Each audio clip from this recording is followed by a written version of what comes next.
Now the next Proto 49 project is just to create a little base for a microphone stand. In fact, sorry, a camera stand. Could be used for microphones, but a base for a camera stand. I have this camera mount sitting on a piece of dowel here with a thread that I put in the bottom and a thread that I've put in the top. So this is just gives me a small height off the bench for camera mount. The dowel is left over. I think this was from a clothes rack that we had many years ago, and for some reason, good reason I guess, I've retained a couple of the pieces of dowel as that thing fell apart. It's got a plastic coating, so I peeled that coating off to make this, and it just gives me another option for mounting a camera. And as you're making these videos, you do need a few options for mounting cameras. This is just a chunk offcut of pine, and we also have another offcut here which is left over from a guitar build. There's a laminated pine body, but that's just a nice size for a part that we're going to make here. So what I've started to do is just a rough layout, and on the other side here I've just drawn a couple of circles with the compass using the IKEA pencil, and just giving myself, you know, maximum size I can get out of this piece of timber, and it looks like I'm actually going to get the full width, a circle made to the full width. So that's going to be good. So I'll cut this out on the bandsaw, at least a rough cut. I'll probably sand this into a circle rather than use a bandsaw circle cutting jig. So I've got a circle sanding jig which I might use to clean up the edge once I've glued this together. But the first step is rough cut this, joint those together. I'm not going to bother about cutting back this rounded over edge. I'll just joint them together, and I can fill that once I've actually jointed those two pieces together. This will give me just the maximum width, so that's all I'm looking for here.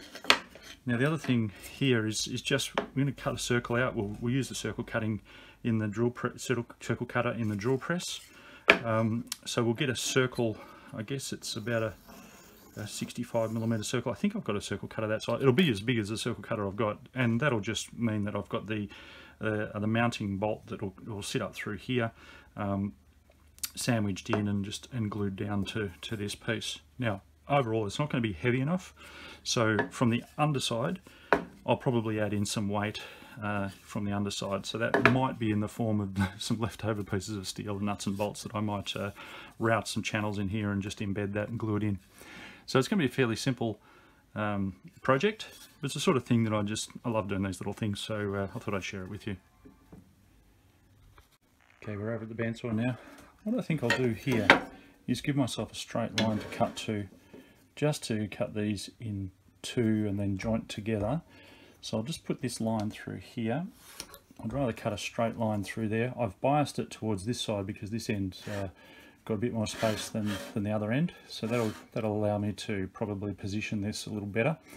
But let's just cut this off, and then we'll glue these two pieces together. Safety glasses on. Okay.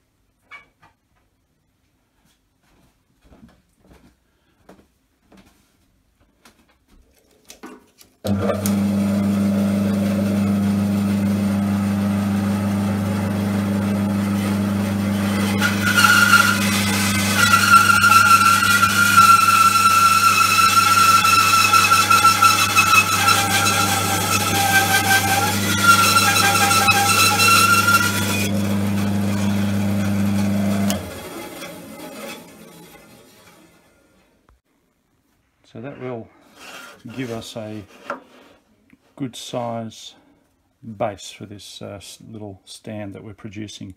I think that'll be good actually. So I'll just glue these together, clamp them, and we'll come back. I might even put some filler in there just to get that process going, and we'll come back and drill a center hole, and then I think do a rough cut with a bandsaw once we've got this all glued together. Okay, here we are back at the mini workbench for our glue up. We've got our parts here, 2 parts. I put some packing tape on the bench so that we don't glue ourselves to the bench, and I'll just line that up and glue it together. Again, I'm not worried about that join there. That'll be okay. So we're using some just standard wood glue here, and we'll put a fair bit on here. It's a little bit constricted. We'll put some on both sides of the joint. And the joint will probably slip around a little. Let's spread that out. It's a handy spreader. Here's an offcut from the bandsaw tune-up. We'll spread that out nice and thin. That's actually fairly thin here, but we've got ample glue on the other one. The glue's not for filling gaps. It never works like that, but having a good even spread of glue just helps you get a much better joint. Alright, so that's adequate there, and just the excess can go off on that side. And we'll line this up on our tape. That's roughly centered. You can see where our rough lines joined. I've cracked out the new DeWalt clamps I'm still coming to terms with using, but let's clamp this together with these. It's going to slide around a little bit, but we'll cinch it up lightly, and then we'll pull it together with both clamps. I'll put another one over here. This was a good little set. I was just walking past them in one of the tool shops recently, and I thought I need to have those because I'm a little bit challenged with clamps. Now that's not sitting flat. You can see a little bit of movement there. I've got good squeeze out all the way, so I'm very happy about that. I'll tighten that up a little bit, and I think what I'll do is clamp it down to the mini workbench here with the other 2 clamps from the set. I think these are long enough to just reach over. Yes, that'll hold that one down. I'll put another one on the front here. Actually, it's sitting pretty flat. I'll put another one on the front, and we might use that little offcut block that we had here just to help us clamp that flat across that joint, and that can sit and glue itself together. We'll clean this up a bit better later. Excellent.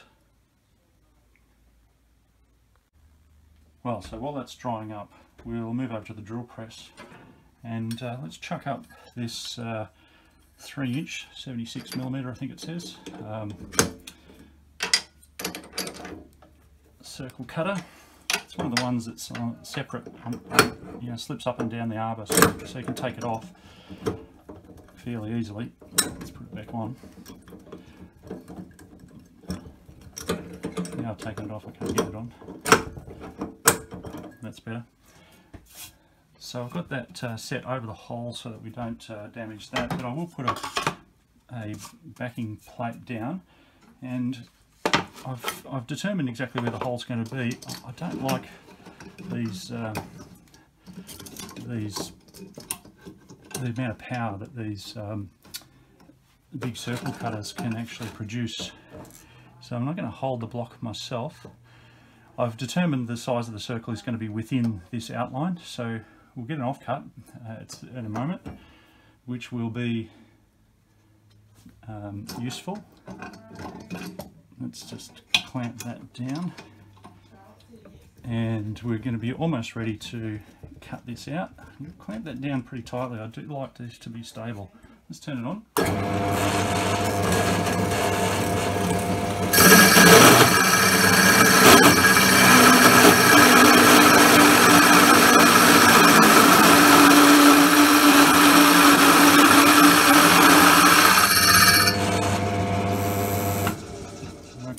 Through there, but that's enough for the time being, and I don't think I'll flip it over. I think I'll cut the rest out with the bandsaw, and then we'll sand it to a nice circle.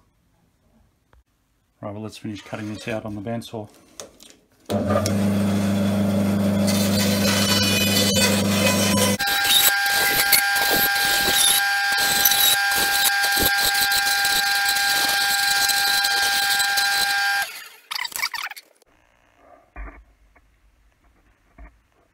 Sitting next to the bandsaw is a circle sanding jig, and this is quite adaptable to many purposes. This little table I sometimes use to put a stick. You can see the glue residue from sticky double-sided tape here, but I can tape a large circle on here and run it round.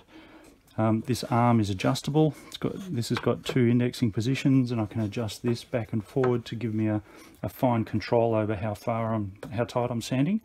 So we don't need that today. What we do need is a 6mm pin for us to put. That one's not straight, and I think that's the reason why I've got 2 holes there. Let's pull that out. That one's the one that I normally use. That looks better. That will allow us to run that round, and we need to get a little bit closer. I'll just screw this out here so that we get to the right depth. Now, the paper on this disc is very old, and this might do more burning than sanding, so let's just see how we go.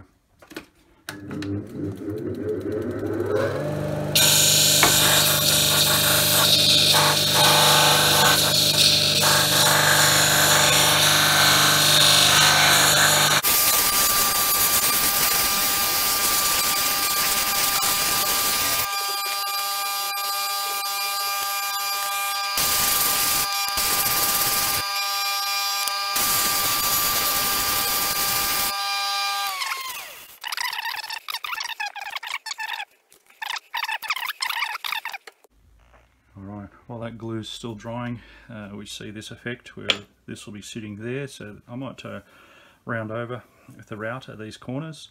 I might round over the top as well, so we'll just see how we go with that. But I've hunted through my stash of 1/4-20 hardware, and this one looks like it'll do the job. So that gives us a nice little distance there. It'll still need a couple of washes there, I think, to get the distance right, but this head I think I'll recess into this piece so that when that gets glued on, and this will just be glued in here basically with super glue. I don't think this isn't a high tension, high stress, application, so just a fair bit of, just run some super glue down in there as I put it all together. That'll be fine, and this will be glued down to here. I'll clean that off and glue this down with wood glue. So that's looking pretty good so far. Nice simple construction. Okay, well, let's just remove these from the clamps now that the glue is dry.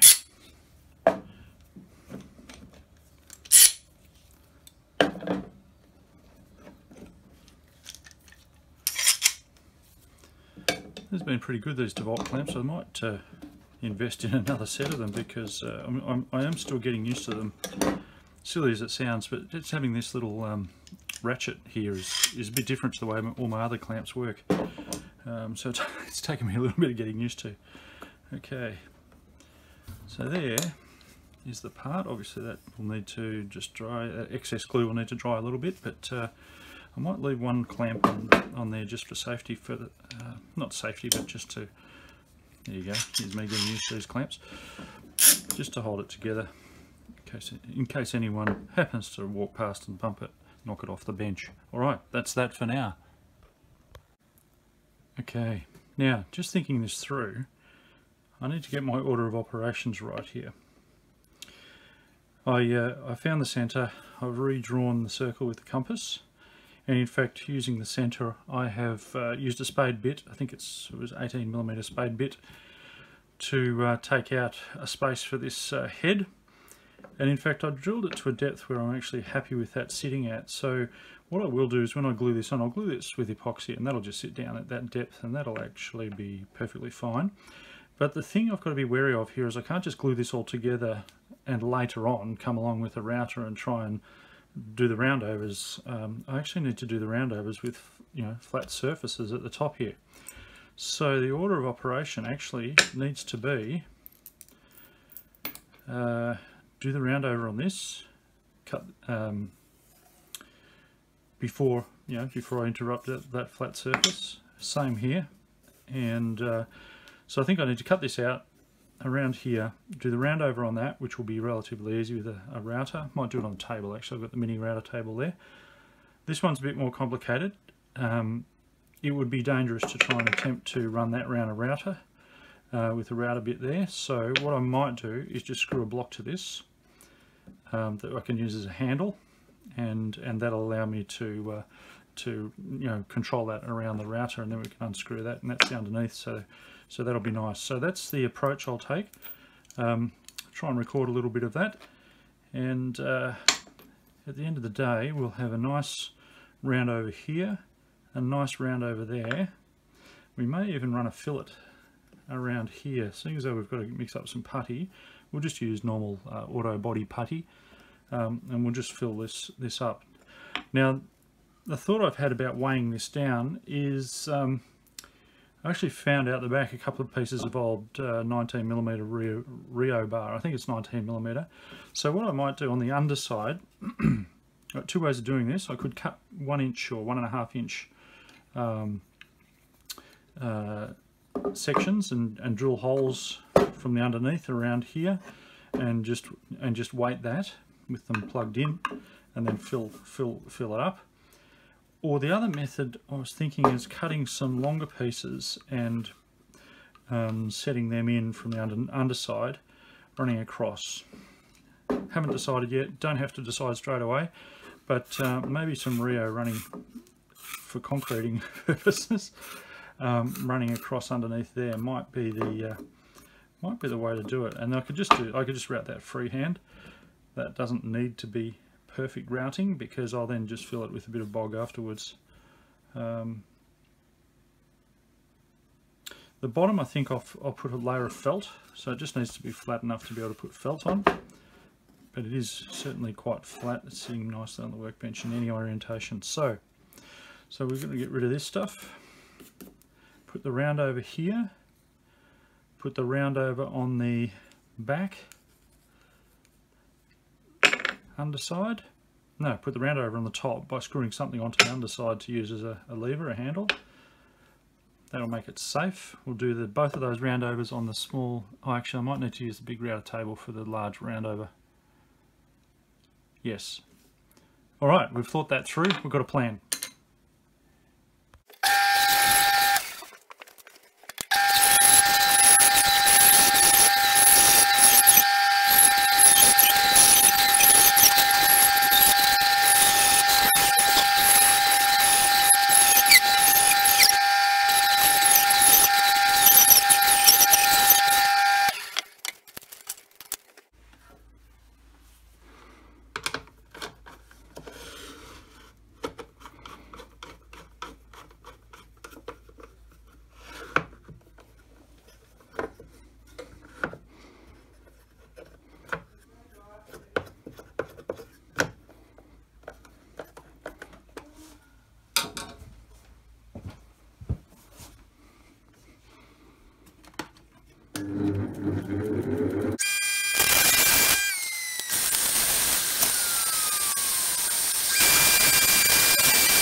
Okay, we're back at the mini workbench after a little bit of work on the bandsaw and the sander to get this back to round. And it was a fairly straightforward process. You saw some of the cutting and some of the sanding. There's a couple of spots here that I will fill, because rather than take down the whole surface all the way around to that level, there's a fill there of about, I guess that's about 0.5 millimetre, maybe 1 millimetre. So just a couple of little bits of wood filler I think will do that, and that'll just be a light sand and we'll get that back to round. But that's ready for taking the round over off. I might do that with the hand router, and we'll see how I go with that process.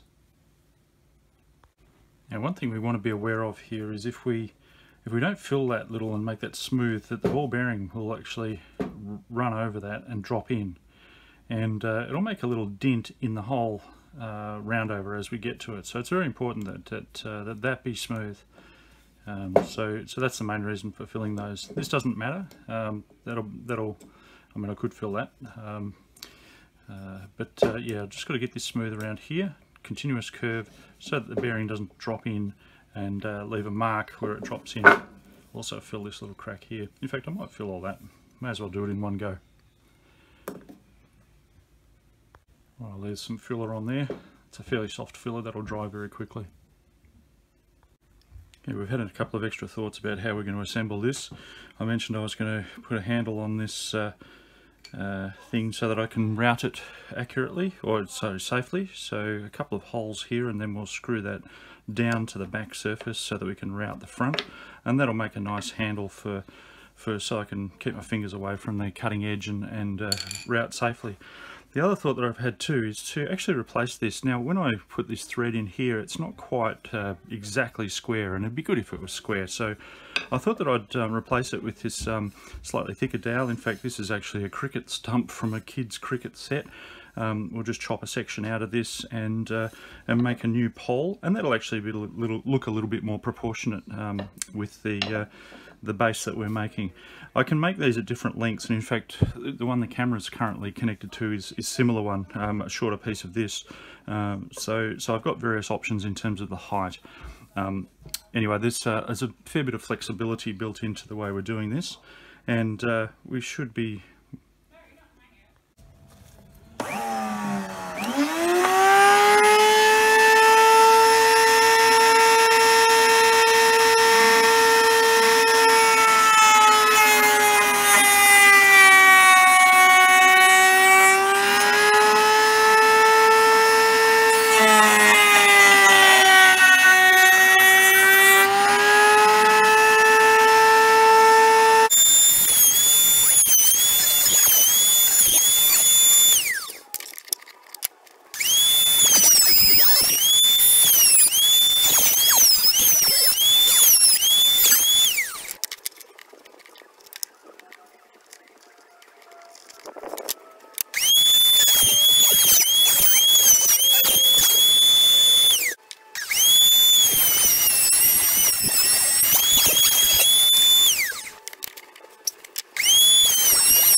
what we see here is some progress. I've taken the liberty to put a layer of a coat of spray undercoat, and you can see where some of the filler is taking up that undercoat. And I did a little bit of filling around the edges where the routing was, just to catch, pine sometimes catch, particularly with a blunt routing bit. But essentially this is the stand as we see it, or the base as we see it. I've been doing some thinking, and I may not need to weight this because of its width and the geometry of the post that's going to be sitting on it. I'm feeling like it's actually going to be fairly solid and not tippy, and that's the main reason. With this on the end of the post, and if I do need to, I can come along and always weight it. But that's the plan at the moment. Next step in creating this microphone stand. Next step in creating this camera stand is to glue this on top here. I've roughed this up with rough coarse sandpaper and then sanded the back of this panel. So we will glue this up with some 5-minute epoxy, which is fairly easy to put together. And we use a fair bit here because we've got to fill, at least get strong glue hold in this this section down here. I want this not to spin. It won't spin if I put enough glue in there. I've made a notch in here, and I've also taken a side off there, but there's also this section, so that should sit nicely in there. I know it settles down at the depth we want it, so so this will be touching the base. So as long as there's enough epoxy in there, we shouldn't have a problem. All right, so let's mix this up. The more you mix epoxies, the better they work. So don't try and be too quick just because it's 5-minute epoxy. You've got a good minute of mixing time here just to make sure it combines well. I don't think I've got enough. Actually, I probably do have enough. Let's just get the first lot of glue on the thread itself. So that'll glue that shaft into this block, and then the rest can be on the body of the nut, the head of the nut. And we'll put some across here. I'm not looking for the perfect glue job, but a good glue job is always better than a bad glue job. So I'll put enough on the surface there. I could have just used wood glue for that section. Don't want too much squeeze out because that just means we've got to clean it up.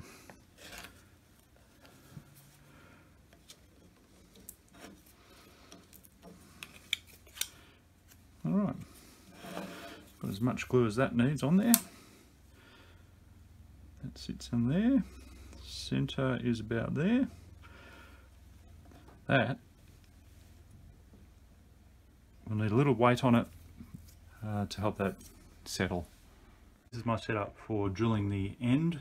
I'm drilling this for a T-nut, so I'm just going to go just into the surface with the bit, and you'll see that this is well clamped in, and I've got the post all the way down. This is the cricket stump, if you remember rightly. So we'll drill this one, and then we'll change the drill out and drill the one that will help the T-nut just fit in, and then I'll scuff up the T-nut and epoxy it in. So there's the first part done, and now I'll just drill a hole for the clearance for the T-nut, shaft of the T-nut. 7.5mm drill made good work of that, easy work of that, and now our T-nut should slot in there. And it's still sitting with the drill press above, but you can see that I've now got a hole for the T-nut and a bit of a relief for it here. So let's pull that out and see if we can scuff up the end of the T-nut, just so it's got more grip, and then epoxy that in. So I've test fitted the T-nut in there and sunk it down, and that's looking good. That's the effect I want. So if I pull that out now and just show you that I've scuffed this up with a bit of file work, and I thinned down the tangs here so that they would actually go in a bit like nails. So we're just about to glue this in, and with a little bit of extra glue, this is epoxy. I'll just epoxy that on here. Plenty of epoxy in the hole. I'll just have that off to the side. Okay, now we're almost ready to plop this in and then do the alignment. The alignment's actually pretty important with this one. So, alright, that looks good. Here we go, let's drop that in. Now drop that in and push it in firmly. That feels good. And now alignment. Now this is the trick here. I'll just wipe some glue off there. That's actually looking and feeling pretty good. If we've got any excess glue, I would like to fill those holes, but I haven't got much excess. Let's just see if I can put some in there. Alright, now the alignment. Now what I'm trying to do is get this a bit straight. Now that's getting close, but I can see that that's a bit high at that side, so I'll just straighten that. And this is basically my technique for getting this for getting the T-nut square with the post. Now I think this is actually a little bit bent, so that's not helping me at all. Yeah, there's a slight bend in it, so I've just got to look at this bottom end. So I'm just rotating that. That looks pretty good. It's maybe a little bit high there. Whoops, too much. Okay, that looks good. All right, so let's just set that aside and let that cure, and then we'll see whether we've got that square. All right, let's get this glued in. A little bit of super glue down in there. In fact, more than a little bit. Let's get a lot in there. How much has gone in? A bit hard to see.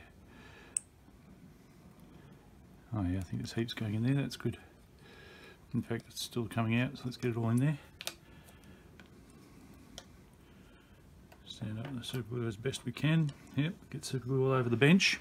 Let's wipe that. Can't have the mini workbench with too many splodges on it too early in its life. I think I was going to do this end. Now this is a bit crooked for some reason. I just drilled this hole and it seemed that it was going in straight. Yep, super glue. Let's hold it over the bin actually. You can't see that on camera, but that's over the bin. You can see some of it came out. We'll just wipe that up. I'll just wipe the top as well. Super glue is going to be fine for this purpose, so I'll let that glue up. And the cricket stump is soon to be a camera stand. Alright. Another dob we need to get rid of. Here we are again. I've actually just screwed that in. We glued it just before, and I've just trimmed that off with the disc.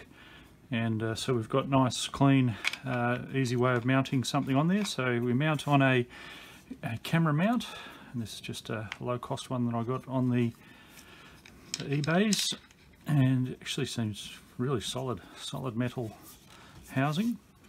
And here's the base. So just put a lick of paint on it. This is just a quick spray of black satin, and we should be able to screw that on there as well. Tighten that on there, and that's the effect. We've now got ourselves a camera mount with a solid base. Now it's not that topply. Sitting on here, I may not have to put weights in here. I still obviously got the option. It's just a piece of wood, I can drill into that. But I'll paint this shaft black, and then that will be done for now. It's certainly quite stable. It won't tip over. A couple of firm rubber mounts here. I've got probably some stick-on feet that I'll use, and that's almost done.